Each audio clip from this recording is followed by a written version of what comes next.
Catastrophizing is a thought pattern that leads us to expect the worst in any given situation. It's like turning a small bump in the road into a massive mountain.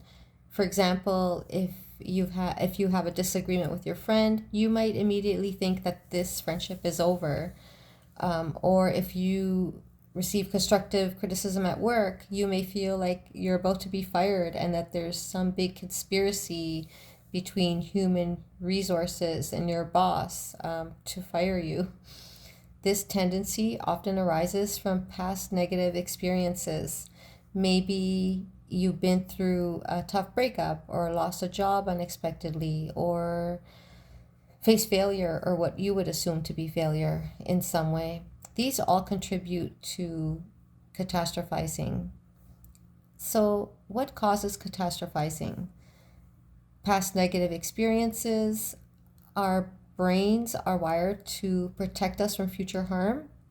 And if we face difficulties in the past, it's natural to be on high alert. For instance, if you were betrayed by a close friend, you might expect betrayal in all your relationships, even if there is no evidence to support this fear. Anxiety and stress can cause catastrophizing. High levels of anxiety and stress can contribute to catastrophizing in so many ways. One is when we are overwhelmed, our minds can jump to the worst case scenario because we are already feeling vulnerable. So, for example, if you feel stressed about an upcoming exam, you might tell yourself, why bother going to this exam? I'm most likely going to fail and my entire future will be ruined. Self-esteem, also low self-esteem causes catastrophizing. If you struggle with low self-worth or low self-esteem, you may be more likely to think negatively. Believing you don't deserve good things leads you to expect failure in your life. So how does catastrophizing affect us? It increases our anxiety. When we expect the worst, we create a cycle of anxiety that can be hard to escape. It affects us by putting strain on our relationships. Our thoughts can cause us to project our fears into others, leading to unnecessary conflicts. If we're always worried that our partner is going to be unfaithful or not honest because of a past experience we had, we may become possessive, jealous, which can hurt relationships. And also, it can cause avoidance. If we anticipate a negative outcome, we avoid relationships and activities altogether.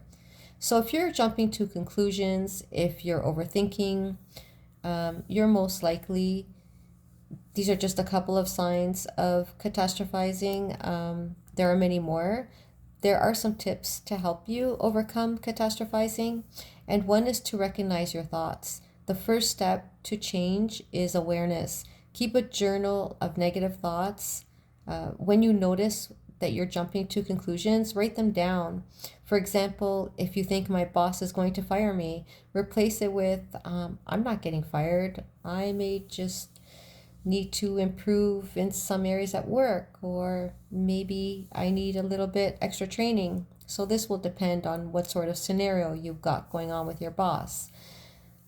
Another one would be to practice mindfulness. Mindfulness can help you stay grounded in the present moment. Techniques like meditation, deep breathing can help you focus on what is happening now rather than what will happen in the future. And also challenge your thoughts. Begin to question your patterns of negative thinking. Ask yourself, what evidence do I have that this will happen? And you'll see that this really helps. This tip is amazing. This is a great tip to overcome catastrophizing. Just when a thought pops into your head and you start catastrophizing, ask yourself questions. The answers are in our minds. and you will be amazed on how helpful this tip is. Another helpful tip would be to seek support. If you find that catastrophizing is taking over your life and you're feeling overwhelmed, talking to a therapist or joining a support group can help you process past experiences and develop healthier thought patterns. Hypnosis is a great therapeutic tool. It's very powerful. It works very quickly. It helped me get over 20 years of panic attacks and anxiety in just about 6 sessions.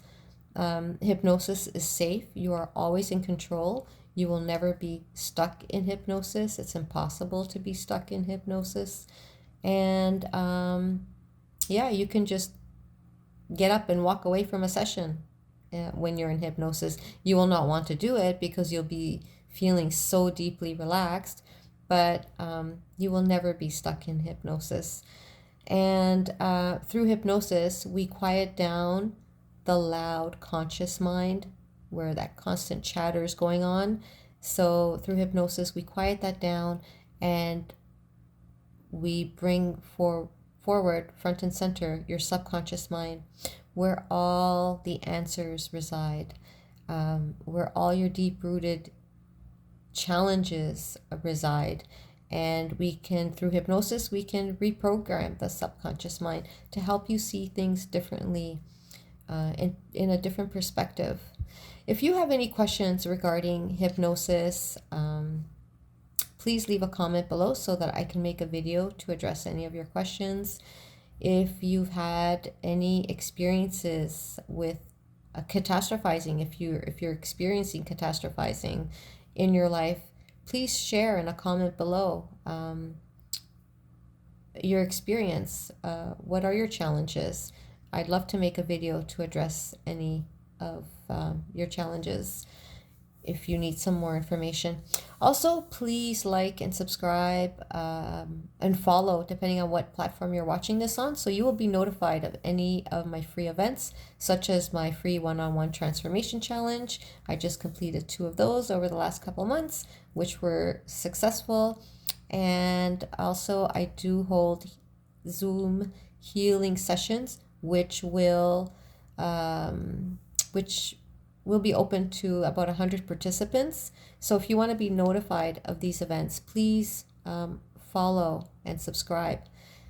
And also, thank you so much for watching, and I will see you next time.